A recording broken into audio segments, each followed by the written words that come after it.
And finally যেটার অপেক্ষা ছিল, যে আমার স্পেশাল কেয়ারগুলো মানে স্কিন কেয়ার, হেয়ার কেয়ার সমস্তটাই আজকে তোমাদেরকে ছোট্ট করে শেয়ার করে দেবো। আর যেটার মধ্যে তোমাদেরকে আমি কিছু কিছু জিনিসের আইডিয়া দিয়ে দেবো যেটা তোমাদের জন্য বেস্ট। আর এটা all type skin, all type হেয়ারের জন্য। তো ফার্স্ট আমি হেয়ার ওয়াশ করে হেয়ার প্যাক একটা অ্যাপ্লাই করেছি। তো তোমাদেরকে আমি ছোট্ট করে একটু দেখিয়ে দিই যাতে তোমাদের বুঝতে সুবিধা হয় যে আমি কী কী ব্যবহার করি। ফার্স্ট আসছে শ্যাম্পু। তো আমি পিলগ্রিমের এই শ্যাম্পুটা ইউজ করি, যেটা স্মুথনিং শ্যাম্পু। তো ক্যারাটিন রয়েছে। এই শ্যাম্পুটা আমার ভীষণ ভীষণ ভালো লাগে। হ্যাঁ, ঝাঁকটা একটু কম হয়, কিন্তু কোয়ান্টিটি বেশি লাগলেও হেয়ারটাকে প্রচুর সফট করে দেয়। যাদের ফ্রিজি হেয়ার তাদের জন্য আমি বলবো যে ডেফিনেটলি এটা তোমরা ট্রাই করতে পারো। অনেকটা কন্ট্রোল করবে, বেবি হেয়ার যেগুলো উঠে থাকে সেগুলোকে কন্ট্রোল করবে। আর এরই পাশাপাশি এটা যখন কথা বলছি, এর সেম ফ্যামিলি কন্ডিশনারটার কথা তো বলতেই হবে। কন্ডিশনারটা অবশ্যই মানে ইউজ করতে হবে, তাহলে তুমি বেস্ট রেজাল্টটা পাবে। এখন যদি কন্ডিশনার ইউজ না করতে চাও একটু কম পাবে, বাট রেজাল্ট কিন্তু দুটোতেই বেশ ভালো আসে। সেম কন্ডিশনার, এই যে এক ফ্যামিলির shampoo and conditioner, smoothing shampoo. তো এটা আমি ব্যবহার করেছিলাম। আর যেদিনকে আমি হেয়ার মাস্ক অ্যাপ্লাই করি সেদিনকে আমি কিন্তু কন্ডিশনারটাকে স্কিপ করে দিই। আর অনেকে আমাকে জিজ্ঞাসা করেছো দিদি কি তেল মাখো।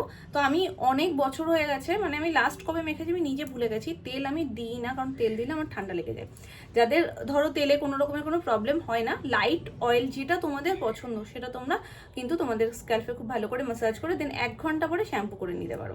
এতে কিন্তু আমাদের চুলটা অনেকটা ভালো হয়। আর অনেকের এমন আছে তেল ছাড়া চলতেই পারে না, তো তাদের জন্য কিন্তু এটা বেস্ট অপশন। তো দেন আমি যে হেয়ার প্যাকটা অ্যাপ্লাই করেছি সেটা আমার সব থেকে বেশি প্রিয়।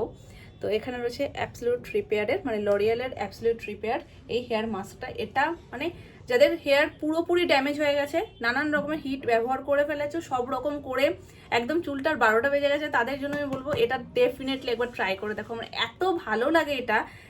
ফার্স্ট একটা ট্রায়াল প্যাক এসেছিলো, দেন ওটার পরে আমি বড়টা নিয়েছি। খুব খুব খুব ভালো লাগে। স্পেশাল ওকেশন বা কোনো স্পেশাল ডেতে তোমাদের কিন্তু দারুণ একটা লুক দিয়ে দেবে। তো এটা আমি ব্যবহার করে নিয়েছি, জাস্ট হেয়ারটাকে হালকা একটু ড্রাই করে, মানে হালকাই, তারপরে খুব ভালোভাবে ওটাকে ফেটিয়ে নিয়ে আমি পুরো হেয়ারের উপর অ্যাপ্লাই করে নিয়েছি। চাইলে তোমরা সেরামও দিতে পারো, ভিটামিন ই ক্যাপসুলও দিতে পারো, কিন্তু আমার মনে হয় না এইসবের কোনো প্রয়োজন আছে বলে, কোনো তামঝাম করতে হবে না। এটার মধ্যে না অলরেডি সব কিছু রয়েছে, মানে এতই সুন্দর প্রোডাক্টটা তুমি একবার ব্যবহার করলে একদম বেস্ট টু বেস্ট রেজাল্ট পাবে। তো এই হচ্ছে কি আমার ছোট্ট খাট্ট হেয়ার কেয়ার। মানে আমি বেশি দাম কিচ্ছু আমার হেয়ারের জন্য করি না। অনেকেই জিজ্ঞেস করো দিদি তোমার হেয়ারটা এত তাড়াতাড়ি লম্বা হয় কি করে, কি করছো, আলাদা করে কি মাখো? কিচ্ছু করি না। এটা এক একজনের, দেখো আমি বলবো না যে এইগুলো করলে তোমাদের হেয়ারটাও চচ্চর চচ্চর করে বাড়বে, তাহলে সব থেকে বড় মিথ্যে কথা বলা হবে। একদমই সেটা না। হেয়ার বাড়াটা না নিজের ওপরে, মানে নিজের ওপরে বলতে এক একজনের টেন্ডেন্সি থাকে যে চুল তাড়াতাড়ি বাড়ে, এক একজনের খুব স্লো বাড়ে। তো এটার ওপর চিন্তা করে লাভ নেই। প্রপার কেয়ার করো, প্রপার পুষ্টিটা চুলে যদি পায় তাহলে আমার মনে হয় চুলটা খুব তাড়াতাড়ি বাড়ে। আর যদি পুষ্টি না পায় চুলটা বাড়তে চাইবে না। আমরা যদি খাবার না খাই, যেমন আমাদের শরীর ভালো লাগবে না, আমরা কাজ করতে পারবো না, সেম চুলেও যদি ঠিকঠাক পর্যাপ্ত পুষ্টিটা না পায় চুলটা যে একটা হেলদিভাবে বাড়বে সেটা বাড়বে না এবং প্রচণ্ড ফ্রিজি হয়ে যাবে। তো সেটার জন্য এই 3টে প্রোডাক্ট কিন্তু যথেষ্ট। আর কিচ্ছু এক্সট্রা করে করতে হবে না। একদম তোমাদেরকে শর্ট থেকে শর্টে বলবো, যাতে তোমাদেরকে এক্সট্রা কোনো পয়সা খরচা না করতে হয়। যেটুকু করবে তোমাদের সেটাতে যেন 100% রেজাল্ট আসে। তো এই তো গেল হেয়ার কেয়ার। এটাকে জাস্ট আমি মোটামুটি আধা ঘন্টার কাছাকাছি রাখবো। এটা সবার ফার্স্ট করে নেওয়ার কারণ বাকি যে প্রসেসগুলো আমি করব তার মধ্যে এটার আধা ঘন্টাটা হয়ে যাবে, এক্সট্রা করে আমাকে টাইম দিতে হবে না। তোমরা অবশ্যই এইরকমভাবে তোমাদের ধরো কোনো কাজ আছে তার মধ্যেখানে এরকমভাবে করে নেবে যাতে তোমাদেরও সময়টা বাঁচে। বেসিক সিটিএম মানে স্কিন কেয়ার, যেটা ক্লিনজিং, টোনিং, ময়শ্চারাইজিং, এটা তো তোমাদেরকে আমি বলবোই। সেটাতে তোমরা কি কি ব্যবহার করতে পারবে সেটাও বলবো। তার আগে যেটা আমি এতদিন ধরে তোমাদেরকে বলছিলাম ব্যবহার করব, যেটা করে ওঠা হয়নি, সেটা হলো বেস্ট একটা ফেসিয়াল। তো বেস্ট কি বেস্ট না সেটা আমি এখন বলবো না, কারণ আমি ওটা আগে থেকে ট্রাই করিনি। তো আগে থেকে একটা পয়েন্ট অফ ভিউ দেওয়া উচিত না। আমি আগে ইউজ করে নিই, তোমাদের সাথে স্টেপ বাই স্টেপ শেয়ার করে নিই, দেন কেমন রেজাল্ট আছে তোমাদেরকে বলবো। সো আমি মামাদের এর আগে ভিটামিন সি এর যে ফেসিয়ালটা, ওটা ওই ফেসিয়াল কিটটা ইউজ করেছি।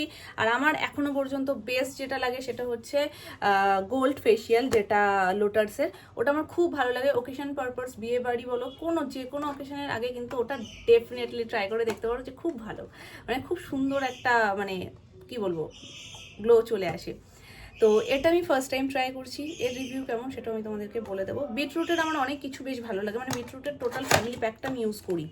তো সেটার জন্যই আমি ভাবলাম যে না চলো এর ফেসিয়াল প্যাকটাও আমি ইউজ করে দেখি কীরকম কি। ছোট ছোট টিউবে আছে এরকম। তো এখানে রয়েছে 6টা। বের করে নিই সবকটা। এই যে এইভাবে যাচ্ছে, টোটাল 6টা টিউব, 6টা স্টেপ।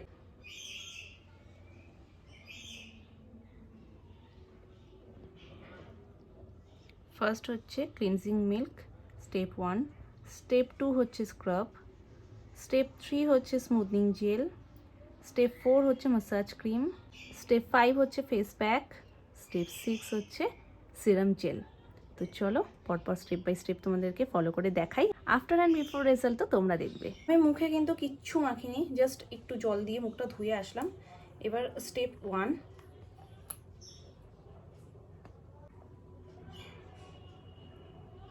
বেশ পাতলা, আর ক্লিনজিং মিল্ক একটু পাতলা পাতলাই হয়, খুব বেশি ঘন হয় না। গন্ধটা ওকে ওকে, খুব সুন্দর বলবো না, বাট ওকে ওকে, ঠিক আছে।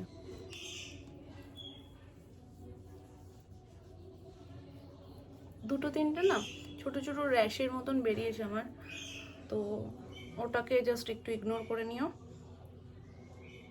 কারণ আগে থেকে বলে রাখার এটাই কারণ, যাতে বেস্ট আর একদম ঠিক রেজাল্টটা তোমরা বুঝতে পারো। এখানটায় একটা, এখানটায় একটা, তো ছোট ছোট দুটো দেখলাম, পিম্পলের মতনও বলবো না, বাট র্যাশের মতন কীরকম একটু হয়ে রয়েছে। তো আমি খুব ভালো করে এটা ম্যাসাজ করে ধুয়ে আসবো। সেকেন্ড হচ্ছে ফেস স্ক্রাব।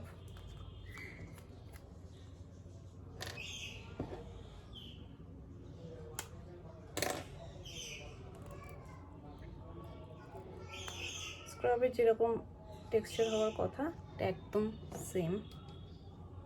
বেস্ট হচ্ছে না কালারটা এত ভালো, মানে একদম লাইট পিঙ্ক, যদিও ক্যামেরাতে খুব বেশি বোঝা যাচ্ছে না, একদম লাইট পিঙ্ক কালার। এটা দেখতে বেশ ভালো লাগছে, এটার গন্ধটা ভালো। এবার কয়েকটা ফেসিয়াল স্টেপ আমি ফলো করে নেব। স্ক্রাবিং পার্টটা ভীষণ ইম্পর্টেন্ট।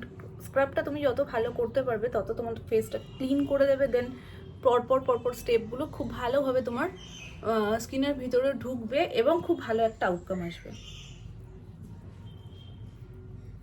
খুব ভালো করে মুখটাকে ধুয়ে চলে এসেছি। থার্ড স্টেপ হচ্ছে স্মুথনিং জেল। এই যে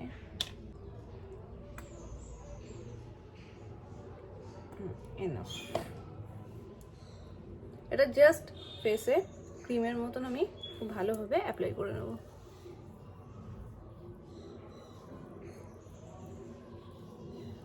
ফোর্থ স্টেপ হচ্ছে ম্যাসাজ ক্রিম। তো এটা সবথেকে গুরুত্বপূর্ণ এবং সবথেকে বেশি সময় সাপেক্ষ একটা স্টেপ। খুব ভালো করে ম্যাসাজ করলে তোমাদের ফেসটাও রিল্যাক্স হয়ে যাবে, প্লাস খুব ভালোভাবে ক্লিন হয়ে যায় আর স্মুথ হয়ে যায়। তো কোয়ান্টিটি একটু বেশি পরিমাণে নিয়ে নিলাম, আর প্রত্যেকটারই কিন্তু দেখো হালকা পিঙ্ক শেড, সেটা আমার ভীষণ ভালো লাগছে। ফার্স্ট ক্লিনজিং মিল্কটার গন্ধটা খুব একটা ভালো লাগেনি, বাকিগুলো আমার ঠিকঠাকই লাগছে। এটারও গন্ধ বেশ ভালো। চলো ফুল ফেসে আমি এটা অ্যাপ্লাই করে নিলাম, দেন এবার ফেসিয়াল স্টেপগুলোকে পরপর করবো।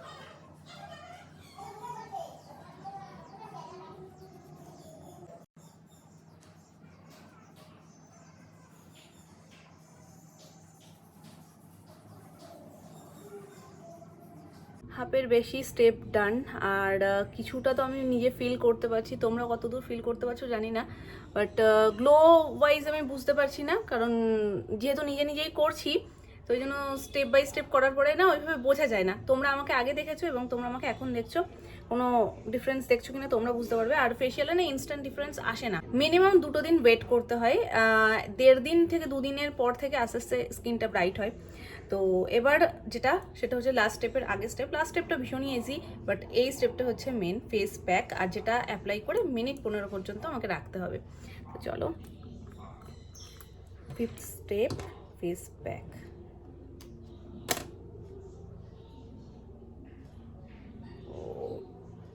এর কালারটাই আলাদা। এর কালারটা আবার মানে কীরকম বলবো, এই কালারটা এক্সপ্লেন করতে পারছি না, মানে পিঙ্ক না পার্পেলও না, খুব সুন্দর। এই দেখো,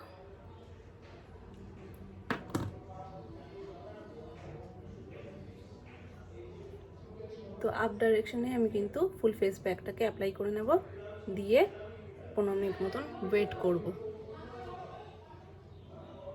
হালকা যে জ্বালা জ্বালা ব্যাপারটা সেটা আছে, বাট খুব না, যেটা সহ্য করা যায় জাস্ট এই এরিয়াটাতে। আর এটার আমি আরেকটা জিনিস যেটা দেখলাম, ফেস প্যাকটা কিন্তু মানে যে এটা মানে থিক লেয়ার হয়, যেটা অ্যাপ্লাই করার পর একদম প্যাক মতন পুরো মুখটা আর দেখাই যায় না, সেরকম কিন্তু না। এটা না ক্রিমের থেকে একটু ঘন, বাট দেখতেই পাচ্ছ কীরকম মনে হচ্ছে যে অর্ধেক ছাড়া ছাড়া ছাড়া ছাড়া বিষয়টা। আর আমার এটাও ফিল হচ্ছে যে কিছুক্ষণ পর ওটা অনেকখানি টেনে গেলে দেখাও যাবে না, যেটুকু দেখা যাচ্ছে সেটুকু দেখাও যাবে না। তো চলো মিনিট 15 পর তোমাদের সাথে দেখা হচ্ছে। 15 মিনিট ডান, আর এখানে বেশ ভালো করেই ড্রাই হয়ে গেছে। এখন আমি জাস্ট এটাকে রিমুভ করে আসবো। এই হচ্ছে ফাইনাল লুক। আর অলরেডি আমি হেয়ারটাকেও ওয়াশ করে চলে এসেছি। আর ফাইনালি শাইনটা তোমরা শুধু একটু দেখো। তো নর্মালি শাইন খুব ভালো আসে শ্যাম্পু অ্যান্ড কন্ডিশনারেও, কিন্তু তার পাশাপাশি যদি হেয়ার মাস্কটা অ্যাপ্লাই করা হয়, সফটনেস তো এক্সট্রা করে অ্যাড অন হয়েই যায়, আর তার সাথে সাথে শাইনটা কিন্তু আরও দ্বিগুণ হয়ে যায়। এত ভালো স্মেল করে যে তুমি হেঁটে চলে গেলে তোমার পাশের জন্য ফিল করবে এত সুন্দর গন্ধটা। হেয়ার প্যাকটা আমার এই জন্য আরও বেশি করে ভালো লাগে। আর শাইনটা তোমরা দেখতে পাচ্ছ, আর সফটনেস কতটা হয়েছে সেটা তো তোমরা দেখেই বুঝতে পারছো। খুব বেশি ড্রাই আমার হেয়ারটা একেবারেই নয়, ড্যামেজও নয়, যার কারণে খুব ভালোভাবে না একটা রেজাল্ট দিয়ে দেয়। তোমাদের যদি খুব ড্রাই ড্যামেজ হেয়ার হয়, তারপরেও কিন্তু তোমরা ডেফিনেটলি বেশ কয়েকবার ইউজের পর দুর্দান্ত একটা পরিবর্তন দেখতে পাবে আর দারুণ একটা রেজাল্ট পাবে। তো এই হচ্ছে ফাইনাল হেয়ারের লুকটা, তো যেটা তোমাদেরকে আমি ভালো করে ক্লোজে দেখিয়ে দিচ্ছি। আর শাইনটা সত্যি সত্যি আমি নিজেই প্রেমে পড়ে যাই এটা যখনই ব্যবহার করি। তো এরই পাশাপাশি স্কিনটা মোটামুটি আমি বেশ ভালোই সফট ফিল করছি, তবে গ্লোটা কি না কি সেটা আমি এই জাস্ট এইটুকুর মধ্যে বুঝতে অতটা পারিনি। ডিফারেন্স খুব মানে এরকম না যে চমকে দেওয়ার মতন, সেরকম না। বাকি একদিনে ফেসিয়ালের রেজাল্ট কিছু বোঝা যায় না, তো তার জন্য মিনিমাম যেমন বললামই 2 দিন ওয়েট করতে হয় আমাদের। তো 2 দিন পরে কীরকম কী আসছে, স্কিনটা গ্লো হচ্ছে কি না, তো সেটা তোমাদেরকে আমি বলে দেবো। বাট ড্রাই ফিল একেবারেই হচ্ছে না। নর্মাল, অয়েলি, ড্রাই 3 টাইপের স্কিন কিন্তু এটা ব্যবহার করতে পারবে, মানে অল টাইপ স্কিন বলতে পারো। তো এবার ফেসিয়াল থেকে সরে তোমাদেরকে সিটিয়ামটা বলি। তো ফার্স্ট আমি যে টোনারটা এখানে ইউজ করি না, এটা toner mist plus setting spray হিসেবেও কাজ করে, যেটা নিয়ে আমি আগের দিনই তোমাদেরকে বলছিলাম। আর ইনস্ট্যান্ট একটা গ্লো চলে আসে ফেসের মধ্যে, জাস্ট 2 থেকে 3টে স্প্রে, আর অসম্ভব সুন্দর একটা রেজাল্ট। তো এখানে তোমাদেরকে আমি জাস্ট দেখাচ্ছি। ফার্স্ট আমি রোজ ওয়াটার ইউজ করতাম, দেন আমি যেদিন থেকে এই সুনহারিটা ইউজ করা স্টার্ট করেছি, বিশ্বাস করো যে তারপর থেকে আমি আর অন্য কিছু ভাবতেই পারি না। একটা বোতল আমার শেষ হয়ে গেছে, এটা সেকেন্ড, আর এটাও অলমোস্ট হাফ হয়ে গেছে। আর এই লেভেলের শাইনটা চলে আসে। অলির প্রোডাক্ট, অলি সুনহারি, তোমরা ফেসবুকে পেয়ে যাবে। ফেসবুকে যদি হয়তো অনেকের সাজেশনেও আসে, যাদের না আসছে অলি বলে সার্চ করলে কিন্তু তোমাদের অল ডিটেলস প্রোডাক্ট দিয়ে দেবে, যেখান থেকে তোমরা দেখে পারচেস করতে পারো। আমি আর আলাদা অন্য কোনো কিছুই ব্যবহার করি না, জাস্ট এই সুনহারিটাই ব্যবহার করি, যেটা আমার ভীষণ ভালো লাগে। মামাআর্থের বিটরুট ময়শ্চারাইজারটা ব্যবহার করি, সেটা গরমে আমি দিনে 2বার ব্যবহার করি, যেমন স্নানের পরে একবার আর রাতে শোয়ার আগে একবার। আর শীতকালে আমি এই কোল্ড ক্রিমটা ব্যবহার করি, যেটা হচ্ছে মামাআর্থের উপটান কোল্ড ক্রিম। তো এটা আমি বলবো যাদের খুব ড্রাই স্কিন তাদের জন্য খুব ভালো, বাট অয়েলি স্কিনের জন্য একেবারেই ভালো না, কারণ এটা বেশ অয়েলি করে দেয় স্কিনটাকে আর বেশ ভালো করে ডিপ ময়শ্চারাইজ করে। নর্মাল টু ড্রাই স্কিন উইন্টারের জন্য এই ক্রিমটা ভীষণই ভালো। আর বাকি টাইম ওটা, আর এর সাথে পন্ডসের যে ক্রিমটা, পন্ডস কোল্ড ক্রিমটা, ওটাও কিন্তু বেশ লাইট, ওটা খুব যে চিপচিপ করে সেটা না, ওটাও ঠিকঠাক। আর ঠান্ডার জন্য তো আমি মনে করি খুবই ভালো। তো অল্টারনেটিভ উপটান কিংবা পন্ডস এই দুটোই আমি ব্যবহার করি, যেটা আমার খুব ভালো। এই ছোট ছোট কয়েকটা স্টেপ ফলো করলেই দারুণ একটা রেজাল্ট পাওয়া যায়, তার জন্য এক্সট্রা করে পয়সাও খরচা করতে হবে না, আর বেস্ট রেজাল্টটাও তোমরা পাবে। কেমন লাগলো কমেন্ট করে জানিও। হোক না অল্প কয়েকটা জিনিস, কিন্তু বেস্ট রেজাল্ট চাই। এটাই ছিল আমার গ্লোয়িং স্কিন সিক্রেট।